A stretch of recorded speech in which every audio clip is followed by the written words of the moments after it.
migration here was not easy.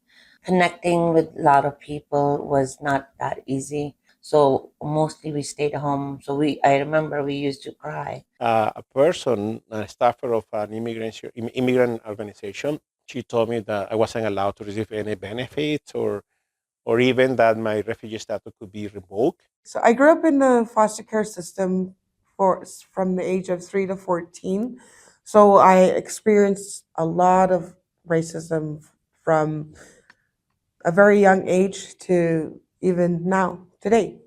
Coming to Calgary, it was like coming to a new country. Although it was within the same country, but it looked as if I was in a new country. The language was different, the culture, and so many things was new for me here. I came here as a teenager, as a 17-year-old, and planning to go to university. But I was enrolled in university, and I was very, very lonely because I found that people didn't talk to me because I was different. I was a person of color in a sea of white people, so it was really, really tough.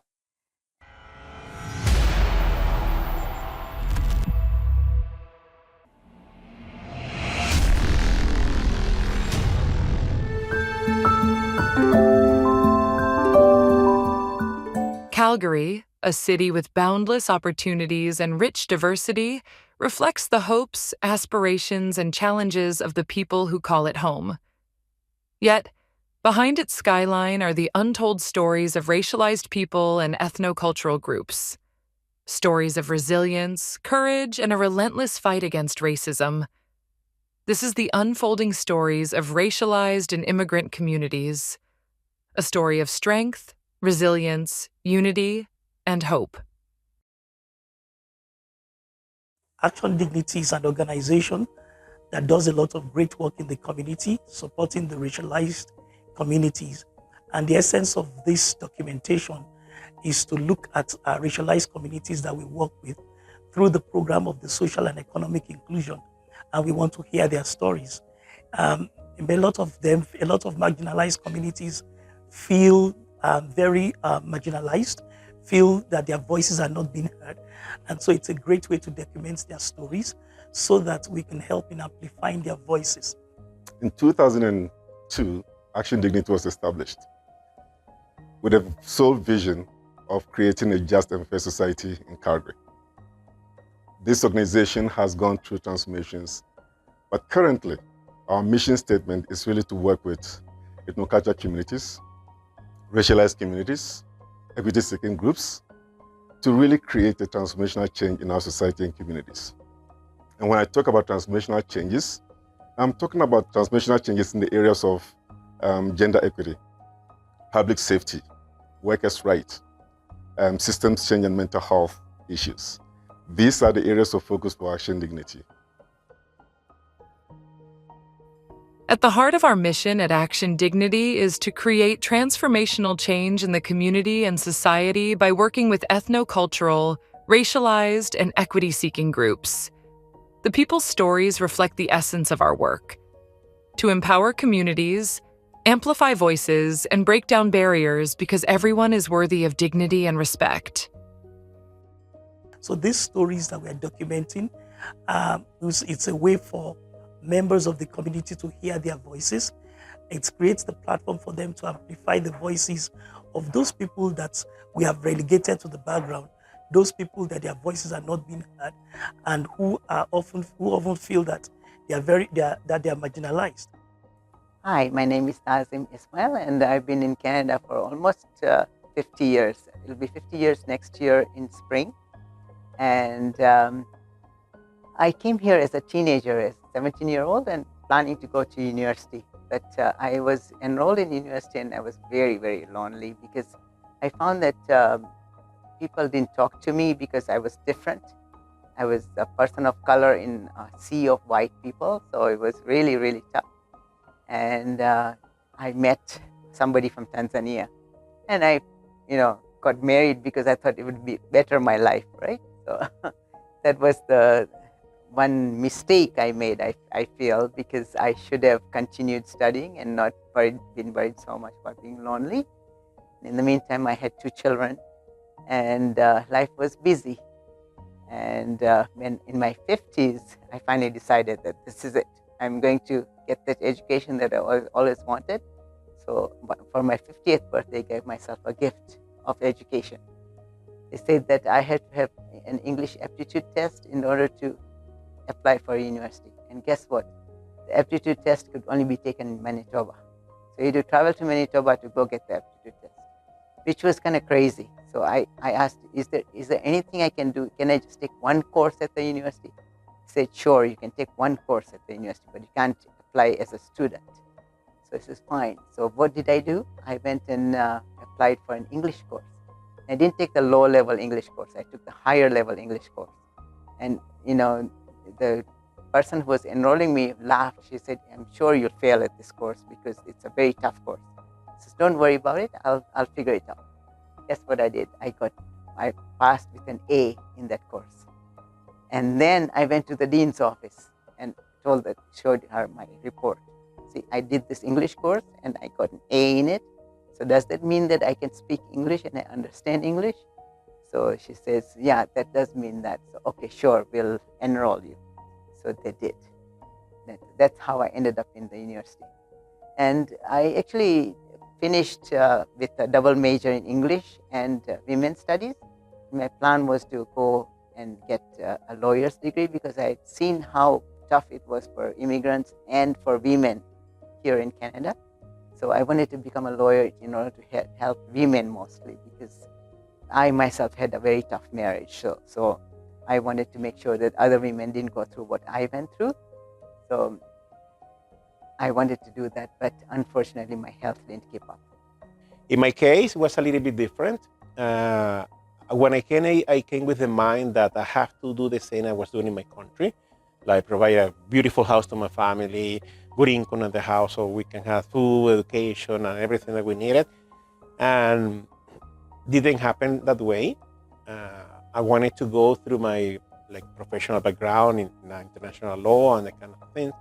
However, I have one of the maybe learning moment in my life in which a person, a staffer of an immigrant organization, she told me that I wasn't allowed to receive any benefits or even that my refugee status could be revoked. And I was shocked by that. And I decided not to go back ever to any organization like that. And I decided, you know what, I have to work hard. And I went to work in construction, which I don't regret. I became a gravel truck driver. I worked in that area, in that industry for a long time. But at the same time, I developed I developed something in me that told me, okay, what happened to me is not what happened to everybody. And I made a decision, and I decided to work, within my Venezuelan community. And I've been involved in a lot of volunteerism. Actually, this organization that I was refused support, I worked for them for so many years as a volunteer, providing interpretation into Spanish with people, and I love to do that. I also help them in some programs that provide support to all kind of immigrants to Canada. Migration here was not easy. Connecting with a lot of people was not that easy. So mostly we stayed home. So I remember we used to cry and tell our grandpa, we never want to be here. We want to come back. Another challenge was my marriage. So I think we were not compatible to each other, and the struggles on the side of the marriage also were kicking in. And so I was trying my best, but it was getting a little too abusive. So it was not connecting, and it was difficult. I was trying to keep family happy, and also there was an urge to stand up for myself as well. So emotional abuse, financial, physical, all together, it was not easy. Losing a child and then still facing the abuse. It was too much on my brain. It went to a point where I could not even stand it. For like verbal abuse was constant. If I'm 3 hours at home, it's 3 hours of that swearing. My parents tried to talk to him, nothing worked, and then I think it was the plan that to take me to a point where I would leave, so the community will say that she's the one who left me, and that's actually what happened then. I've been living in Calgary since 1984. We moved here. So I grew up in the foster care system from the age of 3 to 14. So I experienced a lot of racism from a very young age to even now, today. And myself being a survivor of foster care, alcoholism, family violence, racism, a lot of things. The first time I remember my first racism, I can remember it was at school, and I didn't understand why the teacher kept telling me my math questions were wrong, and they were right.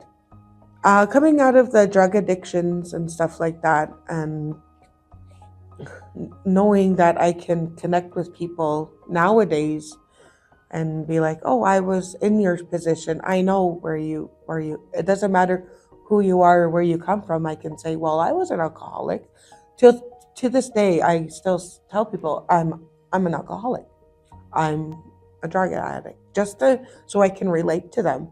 And there's a lot of people that are indigenous that don't know how to express that part of themselves yet.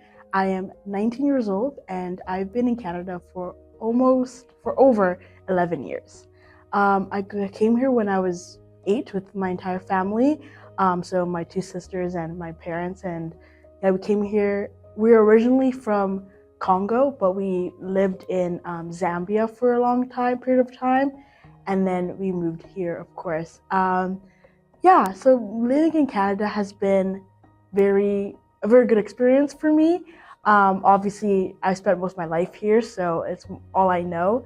But I would say that the biggest kind of challenge from that was kind of learning when to not assimilate and when to assimilate. I think especially coming when you're really young, it kind of gets you a weird concept because you're in between 2 cultures in a way, because you're so susceptible to Canadian culture and like the way young people around you act and talk and things, but you also have your parents and their way of doing things and the culture that you saw when you were younger. And so it's a bit of a disconnect, being like, how do I manage these 2 halves and these 2 sides to me?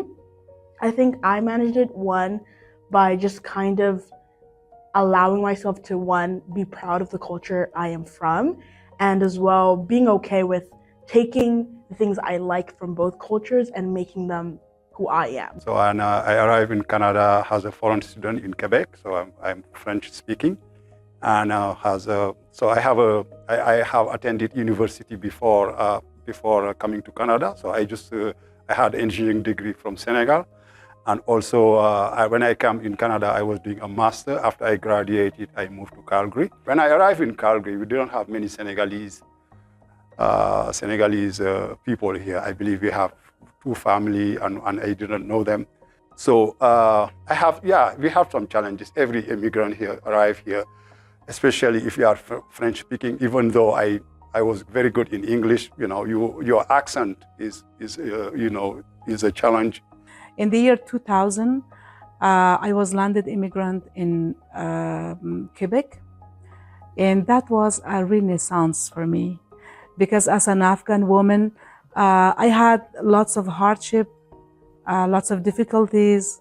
So in 2012, our family decided to come to Calgary, and because, for my husband, it was a bit difficult also to learn French. He used to live in Toronto it was a bit difficult. Like, English, like French is a challenging language,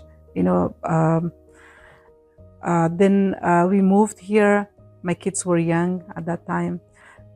Coming to Calgary, it was like coming to a new country. Although it was within the same country, but it looked as if I was in a new country. The language was different, the culture, and so many things was new for me here. Coming to here also, I started, to find my way towards those resources to be able to support the community. So I met Rosbina Natu, who is the founder and president of Focus on Seniors. And she right away hired me or recruited me as a volunteer. And I started working with her in supporting Afghan seniors through her organization. The work of ActionDignity is guided by its vision for a Calgary that is just and equitable society for all. And the way we do our work is to collaborate with ethno-cultural community organizations, with racialized organizations, and with equity-seeking group to achieve transformational changes. And how we envisage the transformational changes is within the 5 programming of ActionDignity. And these are gender equity, and we have public safety, we have mental health, we have social inclusion and economic empowerment, and we have workers' rights as well. So our job helps to build capacity of community leaders as well through the workshops that we offer. There are times that we, have opportunity of, providing grants for these community members through our community action plan programs, because sometimes we get, funding from funding partners that we use in, providing small grants to these organizations. And we also help them as well beyond those grants. We also provide support for them when they write proposals for grant funding to funding partners. So we build their capacity. We act as charitable partners, for those organizations so that they could get what they need to get from the community, from the funding partners. Being a part of ActionDignity and everything like that, like it's just been so eye-opening and oh wow. A training came up from ActionDignity called leadership training, and I don't remember how I was connected with ActionDignity, but I took that training with Lynn, and it was amazing.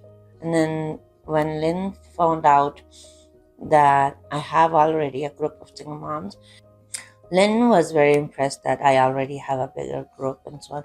Like, why don't you register? They assisted me to register and gave some trainings and so on. And Calgary Single Mothers Society is founded about almost 2 years. I got connected to ActionDignity through a Colombian friend, Fabian. We are creating an NGO right now that is going to tell the story of the relation between Canada and Latin America. And through ActionDignity, we're expecting to work together, not only to get funding, but to get support in order to develop this project, because it's going to be educational. And I'm a fan of knowing that history has to be taught, history has to be known in order, to move in life. And if we know how the history of the relation between Canada and Latin America has developed, we can learn a lot of things that are going to improve the current relationship between our countries. And then I found out about ActionDignity, and I joined that group. And over there, I really loved it because we were a bunch of all immigrants and all of different ethnic cultures, and we all got together and organized these events. It was really fun. We had a couple of stampede breakfasts for about 600 people, and we managed to find funds for all these people. And we had a really elaborate stampede breakfast, and we did all these cultural programs. We had a few cultural programs here at the library. The library used to have a really big theater, the old library, and we did a lot of cultural programs there. And I also ended up joining the Calgary Multicultural Center and helping them out too with all the programs and stuff, because I was really interested in arts. So she contacted ActionDignity and was able to have a partnership with ActionDignity. And since then, we have ActionDignity has been very helpful. We were able to get some grant from through ActionDignity for board. I believe one of the courses is going to happen today at 7. The second one of the courses that we were able to have a grant to fund that training for our board. A point in time where I can say that really made me think of putting my two cultures together was probably also in ActionDignity. Funny enough, we were doing poetry kind of like spoken poetry thing, and it was the first time doing something creative in that way. And it was talking about like obviously coming to Canada and things like that. And I think that was the time when I was probably like 13-ish, where I had to write a poem about those two cultures. And I think that's when I realized that my two cultures are really good and they coexist and they can work together, especially seeing other people, because most of the people in the program were actually older than me. So seeing those people, how they interacted, how they used their two cultures really impacted me personally and made me think, I can go through and be my own person. Afghan seniors were the most isolated. We brought them, to our community events. We brought them to socialize with other community members. And Rosbina did lots of efforts, to support Afghan community. Through those activities, I was hired by ActionDignity as community connector. And for 5 years, I worked at ActionDignity. And that was the very first time that we engaged Afghan community for those focus group discussions. We brought them to so many sessions about awareness on healthcare, on mental health, parenting, and we did a big project through Calgary Foundation in ActionDignity. IMGA was also there, and also Alberta Health Services. We had this Sound Mind, Sound Body project that successfully was, it was a pilot project, and it was done in Farsi, all those sessions to Afghan community members. I got involved in ActionDignity when I was about maybe 11, 12. They did lots of programs with another organization called Antics, which did a lot of photography and just art programs for youth, especially racialized youth and immigrant youth. So it was really nice to be there. So I did a lot of projects, like poetry projects and plays and things like that with them. And then I took a couple years off, and right now I'm with doing the YCLT, so the Youth Community Leadership Team, as well as BAG, which is the Black Advisory Group. I would say that ActionDignity has impacted me because it has given me a sense of community in this place and allowed me to not only show my leadership, but also kind of just give me a place to harness my skills that I have. And yeah, that's just all the skills and all the things ActionDignity has provided for me, for sure. Her journey reminds us of the need to epitomize identity, culture, and how to harness two cultures to one's own advantage. It is important to learn that every story contributes to a brighter future for all. These stories continue to unfold, shaping lives, communities, and futures, and show us what is possible when we do not give up, but resolve to make a difference. Their stories are not just theirs, they're ours too. We all have a role to play. Each one of us is responsible for the quality of the community we live in. We all play a role in building our community and our future. The implication is that we have to address the root causes of community issues and break systemic barriers. At the core of this is to know and advance your rights, support community action plans and events, and join policy advocacy meetings. We must act for our rights and our beliefs. We can all demonstrate our support and the value and respect we have for each other with every interaction and at every moment.